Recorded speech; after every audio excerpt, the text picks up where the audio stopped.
दिनै 2026 मायथाइनि 16 आगस्ट दिनै सानसेनि माखासे गोनां खौरांफ्रानो जादों। सेथि रादाबाव दङ सांग्रां जा लावखार ओंखाम जाग्रा एबा दावबायारिफोरा जायखिजाया समावनो नोंथाङा गिख्रंथावै मोसाजों मोगा-मोगि जानांनो हागौ। बाक्सानि थिखानाय हाग्रा ओनसोल मानास चौकियाव मोसा ओंखारदों होननानै खौरां मोननाय जादों। खमैबो 30 बोसोरनि उनाव बाक्सा सुबनखाता रिजार्भ हाग्रा ओनसोलाव लेवा मोसाफोरनि थाथायखौ नुनो मोनदों होनना समाजारि बिजोङाव गोसारदों। मोनसे मुगैथाव खौरां साथाम लांसुनिया सेंग्राया जिनाहारि खालामदों सासे ट्राइबेल हिन्जावसाखौ। चिराङाव हानजायारि जिनाहारिनि बोलि सासे ट्राइबेल हिन्जावसा। चिरां पुलिस बिफाना लांसुनिया दुथां साथाम सेंग्राखौ खाबाय होनना मिथिनो मोन्दों। चिरां जिल्लानि भारत-भुटान साखाथियाव थानाय सान्तिपुर सप्तायारि बाजाराव गोबाव बोसोर बन्द जानानै थानाय केटेल मार्केटखौ सनिबाराव बेखेवफिनबाय होनना मिथिहोदों। बिनिखायनो साफ्रोमबो बायलाय-फानलाय खामानिफोरखौ फैगौ सुनिबारनिफ्राय मोसौ फानफैनो आरो बायफैनो खावलायदों बिथां राजु नार्जारि बिथाङा। धेमाजि जिल्लानि सिङाव थानाय आलिसिङा गामिनि थागिबि अरबिन्द बर' बिथाङा थांनाय 3 जुलाइआव अरुणाचल प्रदेशनिफ्राय बोहैबोनाय सिमेन्ट दैमानि दैबानाजों बोहैलांजानानै रुंसारि जादोंमोन। दिनै फुंबिलियाव बिथांनि फिसाज्ला कमल बर'आ गिबि मन्थ्रि बिथांनि रिलिफ फान्डनिफ्राय 5 लाख रांनि राङारि अनसुंथाइ चेकखौ मोननो हाबाय। बे राङारि अनसुंथाइनि चेकखौ जनाय बिधान सभा बियाबनि एमएलए भुबन पेगु बिथाङा गथायदों। खर'सा आसामनि दैबानायाव खहा जाजानाय रायजोफोरखौ मदद होनाय दुलाराय बर' फरायसा आफादनि मिशन हम रेस्किउ एन्ड रेस्टर हाबाफारिया दिनै नैथि सानाव आगान होबाय। लखिमपुर जिल्लानि नारायणपुरनि धलपुरनि राजालामायाव गिख्रंथाव लामा जाब्रबथाय। गंथाम ट्राकजों सौग्रावलायनायाव जाथाया जादों होनना खौरां मोन्दों। जाब्रबथायनि जाउनाव गंनै ट्राकआव अर जोंदोंमोन आरो गंसे ट्राकनि सालायग्रा आरो हेन्डिमेनआ जिउ गोमायो होनना मिथिहोदों। फैगौ 2028 मायथाइयाव सावलुं सुक आफानि आसामाव हाबफैनाया 800 बोसोर आरो इंराजनि हेंथायै गमधर कौर बिथांनि सोमावसारनाया 200 बोसोराव जागोन होननानै फोरमायथिदों गिबि मन्थ्रि बिथाङा। बे साननैनि जारिमिन गोसोखांथिखौ हादोरसा सोरखारा फालिगोन होनना मिथिहोदों। सावलुं सुक आफानि आसामाव हाबफैनाय 800 बोसोरारि आरो गमधर कौर बिथांनि इंराजनि हेंथायै सोमावसारनाया 200 बोसोरारि फालिनायनि थाखाय रायजो राजाफोरनि हेफाजाब आरो बोसोन हास्थायदों गिबि मन्थ्रि बिथां डक्टर हिमन्त बिश्व शर्मा बिथाङा। 2026 मायथाइनि मिस इउनिभार्स इन्डियायाव बाहागो लानाय पिंकी बसुमतारी बिथांनि थाखाय रायजो राजाफोरनाव भट बिदों आंगो बिफाया। सोलिफु Miss popular challenge of Miss Universe इन्डियानि थाखाय पिंकी बसुमतारी बिथांनो गोबां भटनि हेफाजाब गोनांथि जादों।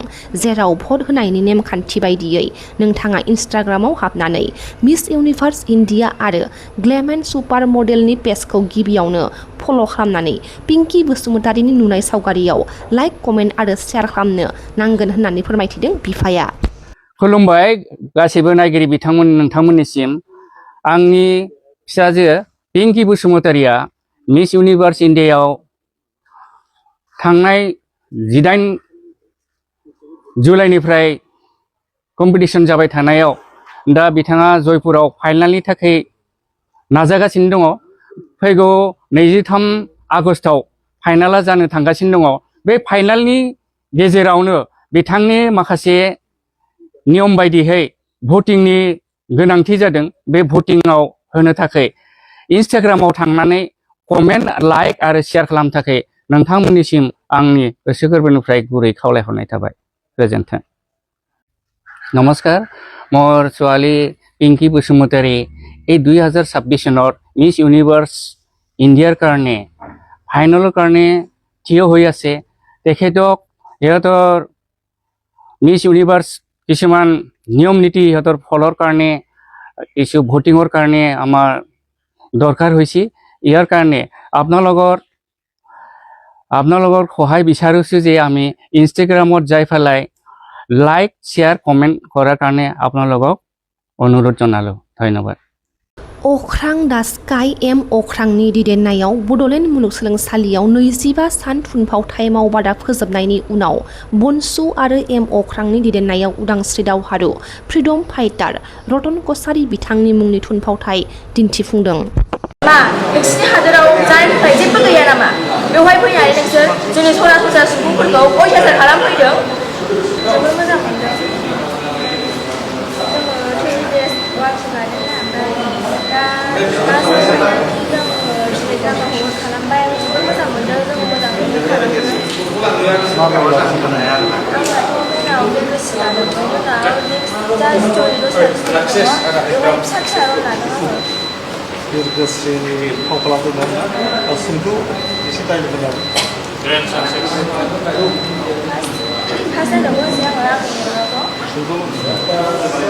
मा नोंसिनि हादोराव जानो थाखाय जेबो गैया नामा? बेवहाय फैनानै नोंसोर जोंनि सरासनस्रा सुबुंफोरखौ अयथासार खालामफैदों। नोंसोरनो देग्लाय बर' थुनलाइ आफादा फालिगोन प्लेटिनाम जुबुलि 75 बोसोराव आगान होगोन बर' थुनलाइ आफादा प्लेटिनाम जुबुलि फालिथाय खुंफुंनो थाखाय दिनै बानजाय आफादनि मावख' बेखेवनानै होदों आफादगिरि गपिनाथ बरगयारी बिथाङा। प्लेटिनाम जुबुलि बर' थुनलाइ आफादनि जोनोम सान फाउन्डेसन डे फैगौ 15 आरो 16 नभेम्बराव खुंनो बासु गामियाव लाहार फाहार खालामनो आरो बानजाय आफादनि मावखुलि बेखेवनांगौ आंखौ लेंहरदों हिसाबै आङो फावआव फैनानै दिनै मावखुलिखौबो बेखेवनानै होबाय। आंखौ बेखेवहोनाय आरो लेंहरनायनि थाखाय आङो गासै बानजाय आफादनि गासिबो सोद्रोमा बिबानगिरि चिरां जिल्ला बर' थुनलाइ आफाद चिरां जिल्ला बर' फरायसा आफाद आरो मा फसंथान आफादफोर दङ बयनोबो आङो गिबि साबायखर जासिग्रोबाय। 1952 मायथाइनि 16 नभेम्बराव मानोना बर' थुनलाइ आफादनि जोनोमा बे बासुगावआव जादों बे हिसाबै बर' थुनलाइ आफादनि सनाथि मायथाइ फोरबोखौबो जोङो बासुगाव गय बारियाव खालामदों। बासुगावनि रायजो राजाया जेरैबायदि माने गोसो गोथारै मावफुंना हरदों साबायखर आरो दाबो जे बे जोंनि बर'आव मा मुं दोनो जों दाबो गरन्थ' खालामलायनो हायाखै, गरन्थ'आव फैयाखै। जोङो होनजेनदावदों जों मा हिराथि बा हिराथिजों मा महारजत जयन्ति होनबाय असमियाव प्लेटिनाम जुबलि होनबाय। दा रायजो राजाया बिनि सायाव माबाफोर बोसोन हरो नामा बेखौ दाबो आङो नैबे मिडियानि गेजेरजों बुंथिबाय। बेनिफ्राय खुंनायाथ' जोङो सरासनस्रा बेबायदि गोसो गोथारैनो जोंनि राव आरो थुनलाइ हारिमुखौ लाखिनायनि थाखाय जोङो खुंबोगासिनो दङ। गोनां समाव गोनां थांखिबो लाबोनानै खामानिफोरखौबो मावफुंबोदों। बेखौ जोङो जेबो बुंनो हाया। दा 75 बोसोर बैसो जानाय हिसाबै जोंनि राव थुनलाइ हारिमुवा दा जौगाफुनाय हायलांनाय नङा।